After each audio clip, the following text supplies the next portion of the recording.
Hey guys, welcome back to my channel. In today's video, I'm going to teach you how to create Grok AI account with just a few simple steps.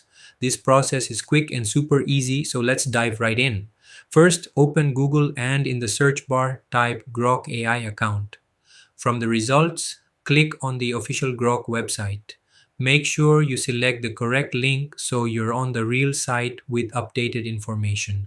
Once you're on the homepage of the Create account, now you'll see multiple sign up options, but the easiest one is Continue with Google. Click on it and you'll be redirected to select your Google account. Choose your account and allow the required permissions. After that, you'll automatically be redirected back, and just like that, your Grok AI account is ready to use. You can now explore features, create content, and start using AI tools, instantly bringing your ideas to life faster and easier than ever. And that's it. Don't forget to like and subscribe for more helpful and easy tutorials.